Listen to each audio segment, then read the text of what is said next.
आज सवेरे ईडी ने नेशनल हेराल्ड के मुख्यालय दिल्ली में बहादुर शाह जफर स्थित मुख्यालय पर छापा मारा और खबरों के मुताबिक और भी जगहों पर एनफोर्समेंट डायरेक्टरेट जो एजेंसी भारत सरकार की है वो छापे मार रही है। मुझे ऐसा लगता है कि भारत के इतिहास में राजनीतिक प्रतिशोध और राजनीतिक बदले की भावना से ग्रसित होकर इस तरह का कुत्सित काम शायद ही किसी सरकार ने किया हो जो आज मोदी सरकार कर रही है। ऐसी मिसाल दूसरी कोई नहीं है। आपकी जानकारी के तौर पर यह बताना ज़रूरी है कि ये दो कंपनियां यंग इंडिया और एजेएल, यंग इंडिया एक सेक्शन 25 की कंपनी है जो नॉट फॉर प्रॉफिट के लिए बनी है। वहां पर प्रॉफिट की कोई गुंजाइश ही नहीं है। उसके डायरेक्टर्स को ना रेम्यूनरेशन मिल सकता है, ना प्रॉफिट मिल सकता है, ना डिविडेंड मिल सकता है। वहां से कोई भी बेनिफिट नहीं मिल सकता है।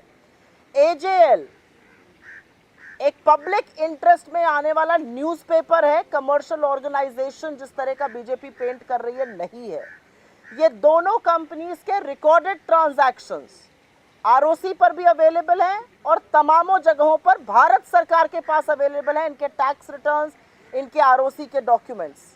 इनफैक्ट भारतीय राष्ट्रीय कांग्रेस की 3 दिन की अध्यक्ष की आपने 3 दिन पूछताछ करी। हमारे पूर्व अध्यक्ष राहुल गांधी जी की आपने 5 दिन 50 घंटे पूछताछ करी। तो या तो ईडी बिल्कुल नाकारा है या सत्य सिर्फ एक है कि एनफोर्समेंट डायरेक्टरेट भाजपा का इलेक्शन डिपार्टमेंट बन चुका है।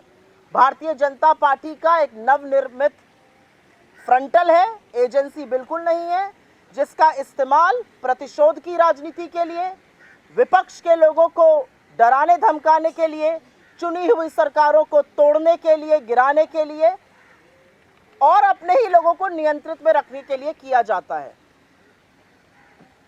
लेकिन असलियत एक और भी है कि इस देश का असल मुद्दा महंगाई और बेरोजगारी है। और आप कुछ भी कर लीजिए, आप कितने भी पाबंदी लगाइए, आप कितने भी छापे मारिए, हम उन दो मुद्दों से देश का, जनता का ध्यान भटकने नहीं देंगे।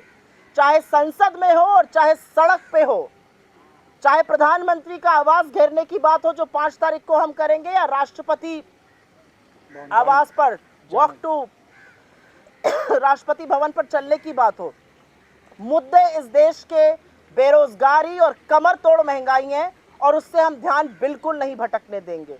ये सारी चीजें, ईडी की रेडें, ईडी की गिरफ्तारी, इस तरह की प्रतिशोध की भावना, शायद दूसरे लोग डर जाते होंगे। भारतीय राष्ट्रीय कांग्रेस के नेता, हमारे आर्म्स और हम डरने वाले बिल्कुल नहीं हैं। हम लगातार आपसे सवाल, आपकी विफलताओं पर, लगातार सवाल जनता की कमर तोड़ महंगाई पर, युवाओं के भविष्य पर जो बेरोजगारी से जूझ रहे हैं, पूछते रहेंगे।